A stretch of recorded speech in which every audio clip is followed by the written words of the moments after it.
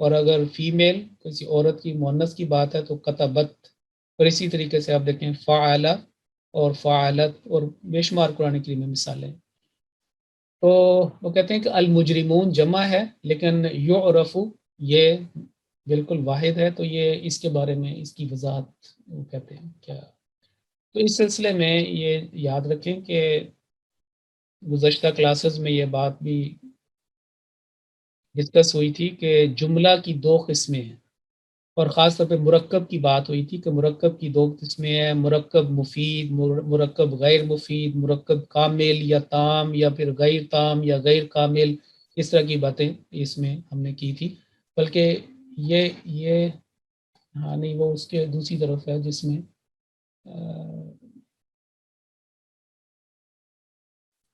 وہ والا. تو جملہ کی دو بڑی قسمیں ہیں، دو قسمیں ہیں، جملہ اسمیہ اور جملہ فعلیہ. جملہ اسمیہ مراد وہ جس کا تعلق خاص طور پر اسم کے ساتھ ہو، جس کا پہلا جز معرفہ اور دوسرا نکرہ ہوتا ہے عام طور پر اکثر اوقات میں.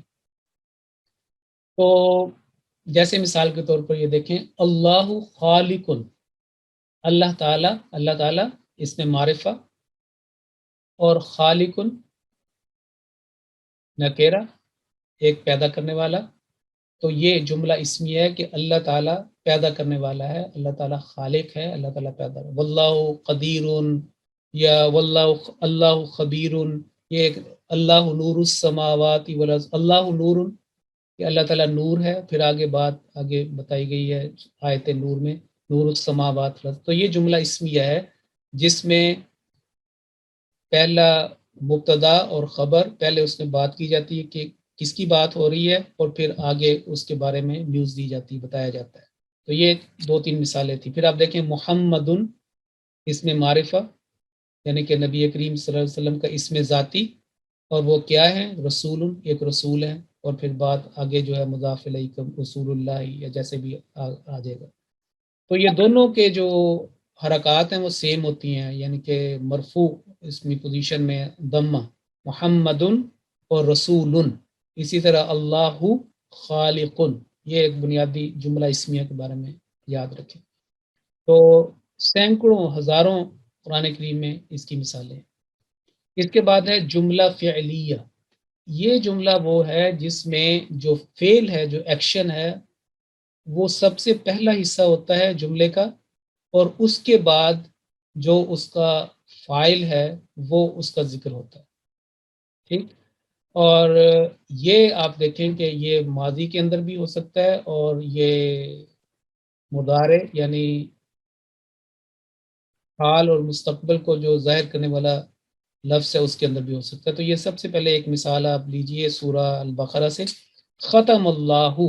اب یہ جملہ فعلیہ ہے کہ مہر لگا دی اللہ نے. ویسے یہ اگر ہم اس کو سیدھا کر کے اس کو پڑھیں یعنی کہ جملہ اسمیہ کے تحت تو یہ ہوگا اللہ ختم.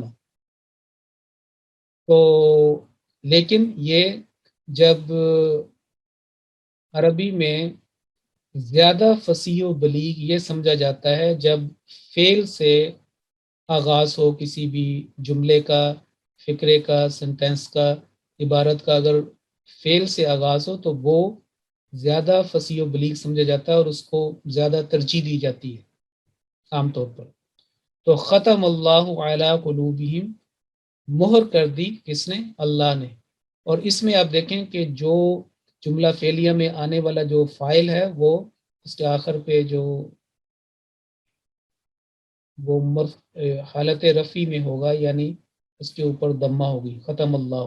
پھر یہ دیکھیں اگلا ایک لفظ، اگلی آیت، کتب اللہ لأغلبن انا ورسولی، سورہ المجادلہ میں، کہ کتب اللہ، اللہ تعالیٰ نے لکھ دیا ہے، مقدر کر دیا ہے اس لأغلبن انا ورسولی کہ یقیناً ضرور بضرور میں اور میرے رسول جو ہے وہ غالب آئیں گے. اس طرح کی اس کی بھی سینکڑوں مثالیں، ہنڈریڈز ایگزامپل جو ہے نا وہ قرآن کریم میں ملتی ہیں. اس کو کہتے ہیں جملہ فعلیہ. اب یہ جو کہا گیا کہ اس کے بعد جو ہے وہ اسم ہوگا، اسم الفاعل، جیسے ختم اللہ، اللہ اسم ہے، کتب اللہ، اللہ اس میں اور بھی جو ہے وہ ہو سکتے ہیں. جس سے مثال کے طور پر اگر میں کہوں کہ کتب حامد، تو وہ ہوگا کہ حامد نے لکھا. تو اس میں بھی ابھی حامد یا کوئی بھی ہو سکتا ہے والا. تو اسم جو ہے جو اس طرح کا، اس کی دو قسمیں ہیں. ایک تو وہ اسم جس کو ظاہر کہتے ہیں، اس میں ظاہر جو مینیفیسٹڈ ہے، جو آپ کو واضح طور پہ نظر آتا ہے. جیسے مثال پر کہ اگر کہا جائے کہ ختم اللہ، تو اللہ جو ہے اس میں ظاہر ہے. ابھی میں نے مثال دی تھی کہ کتب حامد، تو وہاں پہ حامد جو ہے اس میں ظاہر ہے، بالکل کلیئر سمجھ آتی ہے کہ کس کی بات ہو رہی ہے. تو ایک دوسرا اس کا ہے کہ اس میں مستتر، مستتر یعنی چھپا ہوا، ہڈن. مثال کے طور پر اگر میں صرف اتنا لکھوں، کہوں کہ کتبہ، تو اس میں ہوا جو ہے یہ اس کے اندر اسم جو ہے وہ چھپا ہوا ہے. ہوا کتبہ، تو اس نے لکھا. عام طور پر اردو کے اندر بھی جب ہم کہتے ہیں کہ شکریہ، تو آپ کا جو لفظ ہے، یا میں یہ مراد یہ ہے کہ میں آپ کا شکریہ ادا کرتا ہوں. وہ میں اور کرتا ہوں وہ انڈرسٹوڈ ہے. اب انگلش میں بھی ہم کہتے ہیں تھینک یو، تو مراد ہے آئی تھینک یو، وہی تھینک یو. تو یہ اسم مستتر چھپا ہوا اس کے اندر امبیڈڈ ہے، اس میں ظاہر. تو اس میں یہ بات ہے کہ جب فائل اس میں ظاہر ہو، تو پھر فعل جو ہے خواہ کوئی بھی اس کے بعد لفظ آ جائے، یعنی اس حالت میں یہ جو جملہ فعلیہ ہے بے شک ایک ہو، تو یہ ایک ہی رہنا تھا. مثال کے طور پر اگر یہاں پہ ہوتا نا کہ المجرم، تو یہ سیم ہی ہونا تھا، یعرف المجرم. اور اگر دو ہوتے مجرمان، تب بھی یہ سیم رہنا تھا. اگر زیادہ ہوتے، جیسے کہ یہاں پہ ہے المجرمون، تب بھی جو ہے یہ ایسے ہی ہونا تھا. تو یہ تھا اس کے اندر بنیادی طور پر چیزیں جو سمجھنے والی ہیں. اب قرآن کریم کے اندر بھی بہت ساری ایسی مثالیں ہمیں مل سکتی ہیں، اگر ہم دیکھیں تو اس سے مل سکتی ہیں. ٹیکنیکلی یہ دوسرا بھی اسی کے اندر ہی آ جائے گا. دیکھیں جو ناسیت، ان کی جمع جو ہے نواسی ہے، نواسی، پیشانیاں. ٹھیک ہے جی، پیشانیاں. یہ تو ویسے ہی انہوں نے یہ بال انہوں نے کیا ہوا، کیونکہ پیشانی کو پکڑا نہیں جا سکتا جب تک بال نہ ہو، تو انہوں نے ترجمہ جو ہے بالوں کا کیا ہوا. ویسے تو ناسیت کاذبہ سورۃ العلق میں آیا ہے، ناسیت کی جمع نواسی ہے. اور یہاں پہ قدم ان کی جمع اقدام ہے. تو آپ دیکھیں کہ دونوں جمع مکسر.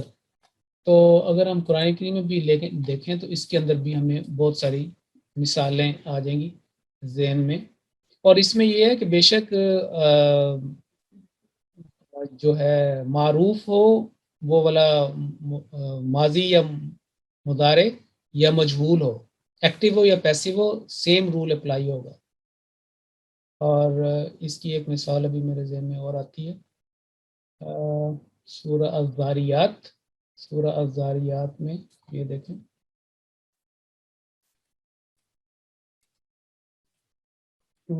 سورہ الذاریات میں یہ دیکھیں، یہ لفظ تھا قتل الخراصون. یہ وہی ہے یورف المجرمون. وہ یورف جو ہے وہ امپرفیکٹ تھا، یعنی مضارع، اور یہ تھا مجہول لیکن ماضی. تو قتل سے اس نے قتل کیا، قتلا وہ قتل کیا گیا. اور قتلا کے بعد آپ دیکھیں خراصون، واؤنون جو ہے یہ جمع کی نشانی ہے. تو قتل الخراصون. اسی طریقے سے اور بھی آپ کو اگر دیکھیں تو آپ کو یہ لفظ مل جائیں گے.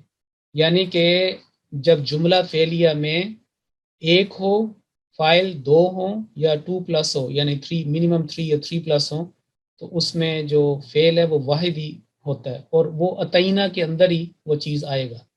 مثال کے طور پر اتینہ ہے نا، تو اگر یورف ہو، تعرف ہو، تو یہ ساری اس کے اندر جو ہے نا یہ چیزیں آ سکتی ہیں.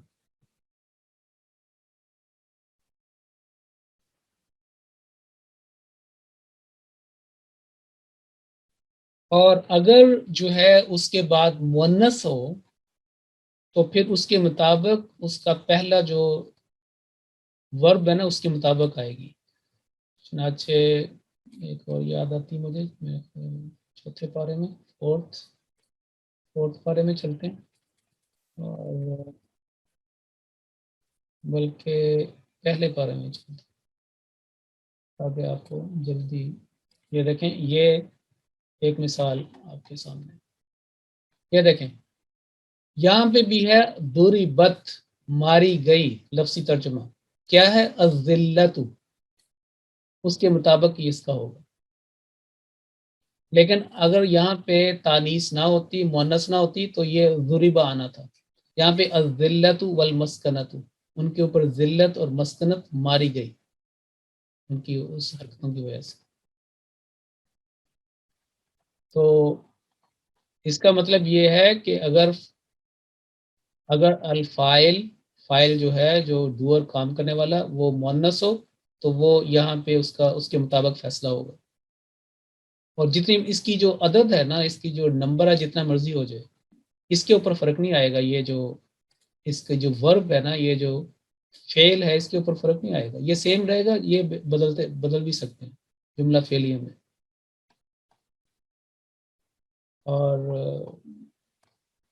اور بھی آپ کو مثالیں جو ہے. لیکن جب جملہ اسمیہ ہوگا اگر شروع میں، تو پھر آپ کو وہ مطابقت دیکھنی پڑے گی جس کی طرف آپ کا رجحان تھا کہ یہ کیوں ایسے کیوں ہے. وہاں پہ پھر وہ چیز نہیں آئے گی. یہ صرف جملہ فعلیہ کے اندر.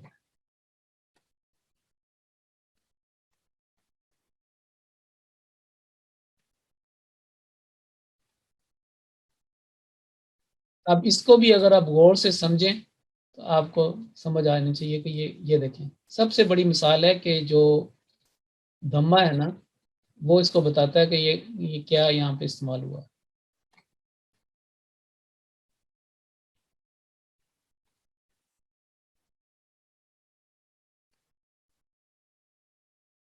یہ دیکھیں ایک اور لفظ ہے،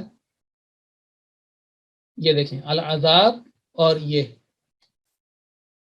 کے ساتھ نمک بھی مثالیں آپ کو مل جائیں گی.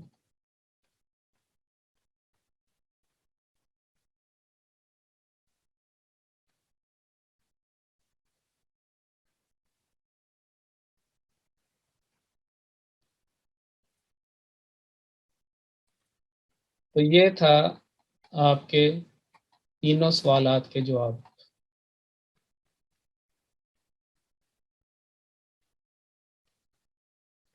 تو ٹھیک ہے، آج کلاس جو ہے آج ذرا جلدی ختم ہوگی، کیونکہ جیسے میں نے شروع میں عرض کیا تھا کہ آج کی کلاس مختصر ہوگی. اور انشاءاللہ پھر نیکسٹ کلاس کے اندر اگلے جو اس کا حصہ ہے مرکب، جو ہم نے 2 کر لیے تھے، تیسرا مزید تفصیل کے ساتھ آگے کام کو بڑھائیں گے. تو آج کی کلاس ہم یہیں پہ ختم کرتے ہیں.